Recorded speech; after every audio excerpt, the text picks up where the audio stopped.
Good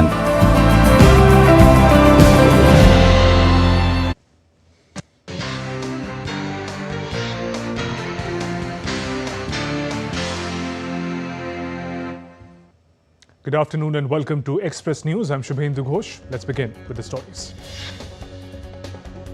President Draupadi Murmu is on a three-day visit to Gujarat beginning Friday. She will also visit Gir National Park and interact with members of local tribal community at Sasan Gir. President Murmu will grace the 71st convocation ceremony of Gujarat Vidyapeeth at Ahmedabad on Saturday. India's External Affairs Minister Dr. S. Jaishankar held bilateral talks with his Afghanistan counterpart Amir Khan Muttaqi at Hyderabad House in New Delhi. External Affairs Minister warmly welcomed his Afghanistan counterpart and emphasized India's strong commitment to Afghanistan's sovereignty, territorial integrity and independence. The Foreign Minister of Afghanistan stated that India and Afghanistan should increase their mutual contact and exchange. Meanwhile, as announced by External Affairs Minister S. Jaishankar during talks with Afghan FM Muttaqi on Friday, India has upgraded its technical mission in Kabul to a full embassy. India Mobile Congress 2025's third day at Yashobhoomi featured Ministry of Electronics and Information Technology Secretary S. Krishnan, who urged AI adoption over fear at the India AI session. MeitY Secretary S. Krishnan highlighted the need to reskill 2.5 million IT professionals to seize this new Y2K moment. India Mobile Congress 2025 themed AI for All runs till October 11th at Yashobhoomi in Delhi, showcasing telecom, edutech startups. Global leaders discuss scalable AI solutions for developed India. Kerala Chief Minister Pinarayi Vijayan met Prime Minister Narendra Modi in Delhi on Friday, discussing Wayanad aid, aims and state development. He had earlier met Home Minister Amit Shah as well. Admiral Dinesh K. Tripathi has launched the Panorama version 3.0, an in-house weather app for Indian Navy platforms. The app provides real-time forecast for sea operations at zero cost. Defence Minister Rajnath Singh will conclude his two-day visit to Australia on Friday. The minister held bilateral and co-chaired Defence Industry Roundtable with Australia's Assistant Minister of Defence Peter Khalil. Minister Rajnath Singh visited Bab Swaminarayan Temple in Sydney on Friday, offering prayers and lighting lamps. He also met Australian FM Penny Wong and honoured war heroes in Canberra to boost ties. The Defence Minister began the day with a visit to HMAS Scatterbow in Sydney, a key Royal Australian Navy base at Potts Point, and undertook a water tour of Fleet Base East. India will host the United Nations Troop Contributing Countries Chiefs Conclave from October 14th to 16th in New Delhi. Over 30 military chiefs will deliberate on peacekeeping challenges and best practices. U.S. Ambassador to India Sergio Gore and Deputy Secretary for Management and Resources Michael J. Regas are in India till October 14th. U.S. Ambassador Gore and Deputy Secretary Regas will meet Indian government counterparts to discuss a wide range of bilateral issues. Bengaluru hosted the MSME Marketing Conclave 2025 on Friday, focusing on digital linkages. Minister Shobha Karandlaje inaugurated the event, emphasizing MSME's 40% GDP role, skill development, government support via team initiative. NITI Tax Policy Working Paper Series 2 report titled Towards India's Tax Transformation, Decriminalization and Trust-Based Governance was released by Niti Aayog's consultative group on tax policy on Friday in New Delhi. Addressing the event, Niti Aayog CEO BVR Subramaniam said, recent legislative changes, particularly Income Tax Act, indicate a major push towards these very goals.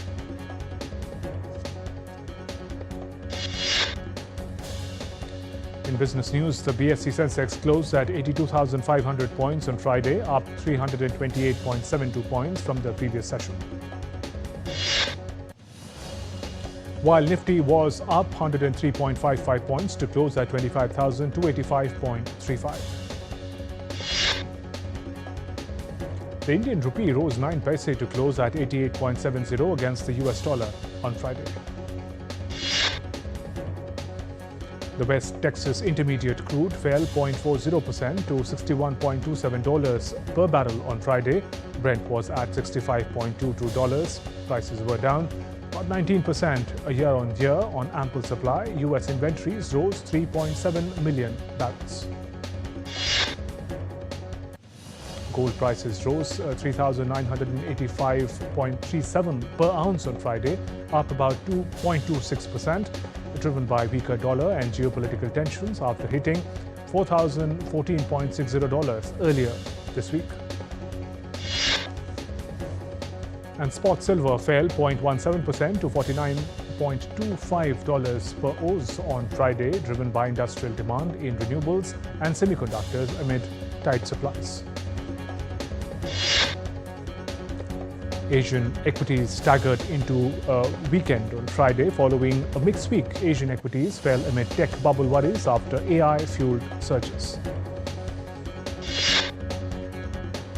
S&P 500 futures rose 0.2% in Asian trade, while South Korean markets were at outlier, with the Kospi rallying about 1.5% to a record high of 3,617.86 points. European stocks were mixed on Friday, with FTSE down 0.1% at 9,497, while CSE up 0.2%. DAX was flat. Israeli Prime Minister Benjamin Netanyahu's office said on Friday that the government had approved the framework of a hostage release deal with Hamas as both sides edge closer to ending more than 2 years of hostilities in Gaza. Israel said all parties had signed the first phase of ceasefire agreement, adding that Hamas freeing the captives would bring the end to this war. In an update from the Russia-Ukraine conflict, Russian strikes battered Ukrainian energy sites on Friday, cutting power to 9 regions and blacking out Kiev. 70 missiles, 100 drones were used, killing 1 and injuring some 20 people.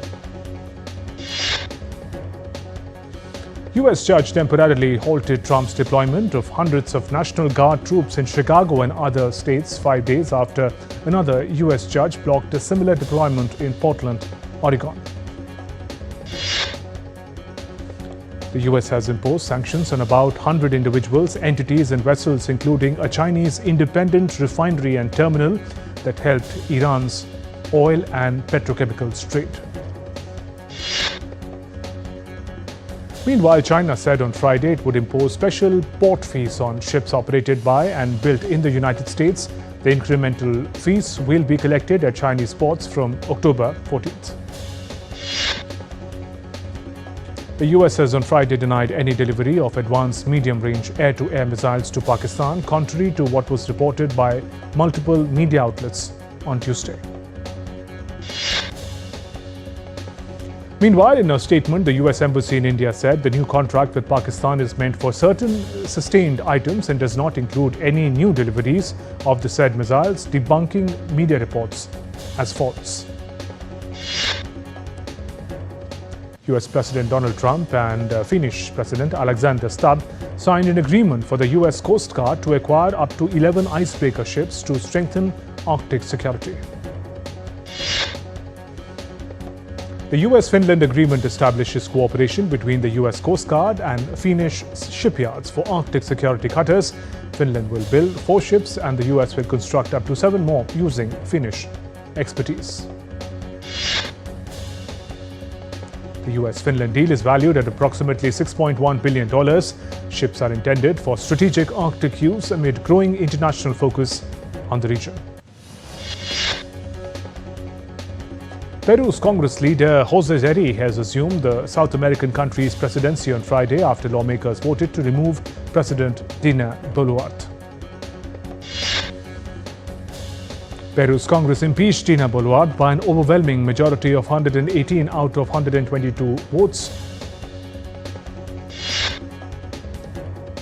French President Emmanuel Macron on Friday met political party heads to search for a new prime minister.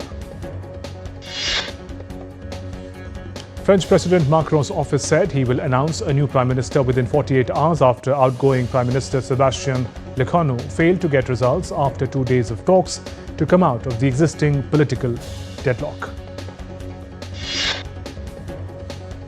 Australia's Queensland state government said on Friday it would run coal power plants at least into the 2040s, reversing a previous plan to pivot rapidly to renewables and in turn making national emissions reduction targets harder to achieve. South Korea indicted Unification Church leader Han Hak-ja over charges of bribing former First Lady Kim Kyon-hee for favors for the church's business interests. Sri Lanka's main opposition party, the Samagi Jana Balagaya, the SJB, has decided to launch a joint political program with United National Party. Sri Lankan Prime Minister Dr. Harini Amarasuriya announced the establishment of National Women's Commission, bringing the island's existing independent commissions total to 10. The Philippine Seismology Office issued a tsunami warning on Friday after 7.4 magnitude earthquake struck off the major southern island of Mindanao. 3 people were reported dead after a powerful 7.4 magnitude earthquake hit southern Philippines on Friday, prompting immediate evacuations. We're heading for a short break. There's more coming up in Express News.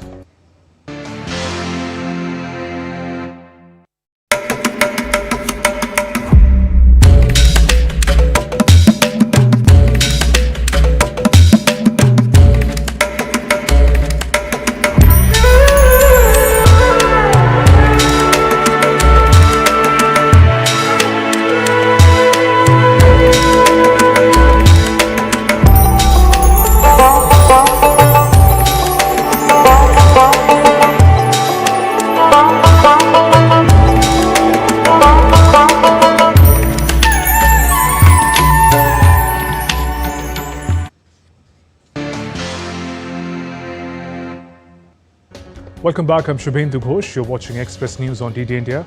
Let's resume. Philippine authorities have lifted the tsunami warning now after no severe impact was witnessed due to the earthquake. Seawater has reached from Indonesia's Sulawesi shore after Philippine earthquake triggered tsunami alert for northern Sulawesi and Papua regions of the country. The government of Nepal has declared Ilam district in Koshi province a disaster crisis zone on Friday after deadly floods and landslides. Vietnam's zero-cost rescue team evacuated over 100 people from the affected regions on Friday in coordination with residents and local administrations. News coming also from Hanoi, the manner in which the local administration deployed rescue people in flood-affected villages after rising floodwaters. Flooding continues in Ayutthaya with 46,709 homes across 11 districts of the central province of Thailand remaining submerged. Thailand's Department of Disaster Prevention and Mitigation has reported floods in 18 provinces, affecting over 108,000 households and resulting in 19 fatalities so far. Typhoon Matmo has caused widespread damage, bringing floods and landslides in various regions in China. International Union for Conservation of Nature has announced Arctic seals as endangered species at its World Conservation Congress in Abu Dhabi. The IUCN statement states 11.5% of the 11,185 bird species assessed are globally threatened. Venezuelan politician Maria Corina Machado wins 2025 Nobel Peace Prize. The Norwegian Nobel Committee decided to award Machado for her tireless work promoting democratic rights for the people of Venezuela. Married women across India and around the world are observing Karwa Chauth today, a festival that celebrates love, devotion and sacred bond of marriage. October 10th is observed as World Mental Health Day. The day aims to promote global awareness, education and advocacy to combat social stigma surrounding mental health issues. Prime Minister Narendra Modi hailed all those working in the field of mental health in helping others heal and find happiness. Prime Minister Modi said mental health is a fundamental part of our overall well-being.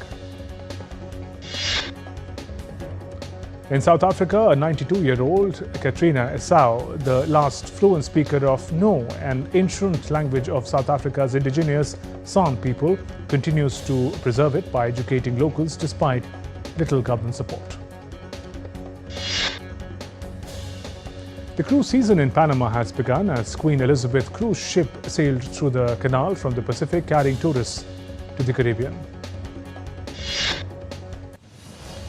New York City Comic-Con began on Thursday at Manhattan's Jacob Javits Center, drawing crowds of costumed fans. The four-day event, running through October 12th, is expected to see around 250,000 attendees. The third edition of the International Purple Festival has begun in Panjim, Goa, celebrating inclusivity and empowerment of persons with disabilities. Argentine paleontologists have discovered rare dinosaur fossils in southern Argentina's Rio Negro province. The fossils were discovered during live-streamed field campaign. The paleontologist team found a sauropod femur, a duck-billed dinosaur's scapula at 70 million year old site known for rich prehistoric remains. Chocolate prices are expected to rise in the US this Halloween as global cocoa costs have more than doubled since early 2024. In South Sudan, artists from the Baobab Art Center paint mural to honor the country's founding leader, John Garang. The mural paintings feature Garang in both military fatigues and civilian attire, capturing the duality of a man who led war and in peace. In Spain's Murcia, a fire department has disconnected a school's public address system after it malfunctioned and played Happy Birthday song on loop, disturbing the whole town early on Friday. China's largest toll station in Anhui province saw miles of vehicles lined up in massive traffic surge as thousands of travelers made their way home after the 8-day National Day and mid-autumn festivities break. English rock band Def Leppard received star on the Hollywood Walk of Fame, honoring their 50-year legacy and 110 million albums sold.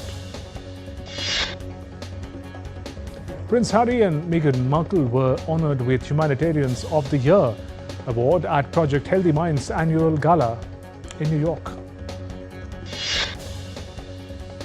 Actor Tom Holland has resumed shooting for Spider-Man Brand New Day after a 2-week break due to an onset injury. Warner Brothers and Legendary have announced Minecraft 2, the sequel to a Minecraft movie, is set to release in theaters in 2027. The latest episode of the OTT series Songline is taking a deep dive into English singer-songwriter Ed Sheeran's latest album, Play. Oscar-winning director Edward Berger praised Colin Farrell at the London premiere of their new film, Ballad of a Small Player. The AI Reimagine Mahabharat series, produced by Collective Media Network, will premiere exclusively on Waves OTT on October 25, 2025, available to viewers throughout the country and around the globe. The AI Reimagine Mahabharat series, produced by Collective Media Network, will also air on Doordarshan every Sunday at 11 a.m. starting November 2nd. reaching audiences across India and the world. Kantara Chapter 1, directed by and starring Kannada actor Rishabh Shetty, has crossed 330 crore rupees by day 8 at box office. Professional bodybuilder and actor Varinder Singh Guman passed away on Thursday following a heart attack. Guman had featured with superstar Salman Khan in film Tiger 3 in 2023, among other Hindi films. In sports, opener Yashasvi Jaiswal smashed a stunning century as India piled on runs against hapless West Indies in the second test between India and West Indies at Arun Jaitley Stadium in New Delhi. Australia coach Andrew McDonald conceded that captain Pat Cummins was running out of time to be fit for the next Ashes test next month, but said he had not yet been ruled out. Star Indian batter Smriti Mandhana has set a new world record for the most runs scored by a women's cricketer in ODIs in a single calendar year.